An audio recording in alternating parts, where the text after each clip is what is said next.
नमस्ते बच्चों। 21 मार्च को होने वाले हिंदी के पेपर की अग्रिम शुभकामनाएं। आपका हिंदी का पेपर बड़ी अच्छी प्रकार से हो, आपने अच्छी तैयारी की होगी।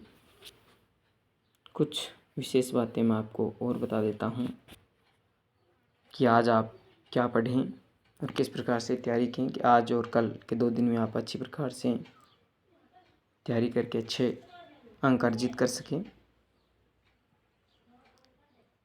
इसके लिए सबसे पहले आप संज्ञा का अध्ययन करें। संज्ञा किसे कहते हैं?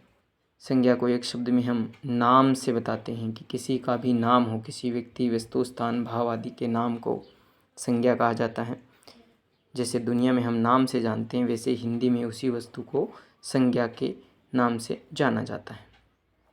ठीक है। उसके भेद 3 भेद: जातिवाचक, भाववाचक और जातिवाचक, भाववाचक और व्यक्तिवाचक। ये 3 संज्ञाएं होगी: जातिवाचक संज्ञा, भाववाचक संज्ञा और व्यक्तिवाचक संज्ञा। ठीक है।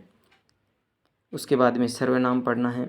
जो संज्ञा के स्थान पर प्रयुक्त किए जाते हैं उन शब्दों को सर्वनाम कहते हैं, यानी सभी का नाम, जैसे मैं, तुम, हम, ये सारे क्या हो गए? सर्वनाम हो गए। इसके अलावा आपको विशेषण पढ़ने हैं। जो संज्ञा या सर्वनाम शब्दों की क्या बताए? विशेषता। कोई रंग बता दे, जैसे काला घोड़ा, तो घोड़े की विशेषता बता दी, घोड़ा कैसा है? काला है। तो उन्हें क्या कहते हैं? विशेषण। विशेषण कितने प्रकार के? 4 प्रकार के। मैंने आपको पढ़ाते वक्त बताया था कि जैसे कोई संख्या बताई जाए, गिना जाए, तो वो हो जाएगा आपके संख्यावाचक।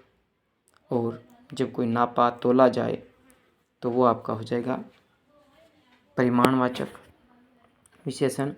और उसके बाद में आपका हो गया गुणवाचक विशेषण, जिसमें कोई रंग बताया जाए, कोई उसकी अवस्था वगैरह बताई जाए, वो सारे गुणवाचक में आ जाएंगे। तो संख्यावाचक बता दिया, परिमाणवाचक बता दिया और गुणवाचक बता दिया। और लास्ट में एक है सार्वनामिक विशेषण या संकेतवाचक।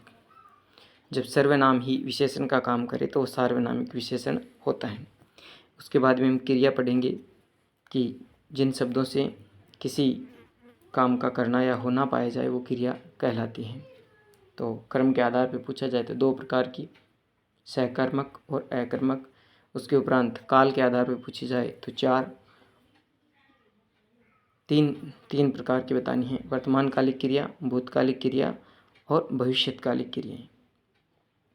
इसके उपरांत अगर आपको उसके अलावा अन्य भेद पूछ ले कि नाम धातु क्रिया किसे कहते हैं, तो जब संज्ञा और सर्वनाम या विशेषण को ही क्या बना दिया जाए? क्रिया बना दिया जाए। नाम को ही जब धातु बना दिया जाए तो वो नाम धातु क्रिया कहलाती हैं। इसके उपरांत आपकी एक पूर्वकालिक क्रिया, जब कोई 2 काम एक साथ हो, एक काम पहले समाप्त होकर तो उसके तुरंत बाद में दूसरा कार्य हो तो उसे पूर्वकालिक क्रिया कहते हैं। तो इस प्रकार से आप क्रिया का अध्ययन भी अच्छी प्रकार से करना। उसके उपरांत उपसर्ग, वे शब्दांश जो किसी शब्द के पूर्व में लगकर, पहले लगकर उसके अर्थ में परिवर्तन कर देते हैं उन्हें उपसर्ग कहते हैं।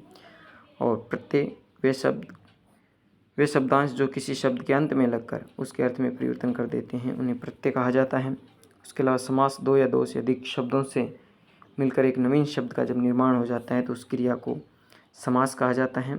संधि, जब 2 या 2 से अधिक ध्वनियाँ मिलकर के एक नवीन ध्वनि में बदल जाती हैं, एक नवीन शब्द का निर्माण कर लेती हैं, तो 2 वर्णों के मेल को संधि कहते हैं।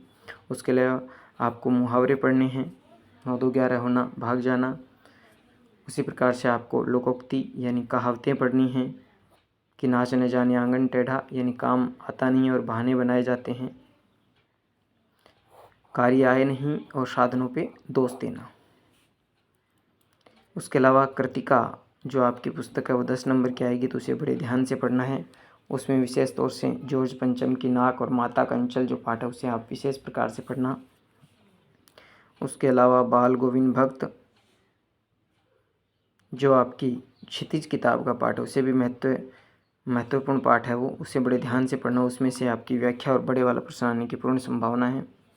उसके अलावा आपका तुलसीदास जी का जो बालकांड से संबंधित पद लग रहे हैं, आपके दोहे और चौपाइयाँ लग रही हैं रामचरितमानस से जो ली गई हैं, तो उन्हें आप बड़े ध्यान से पढ़ना। उसके अलावा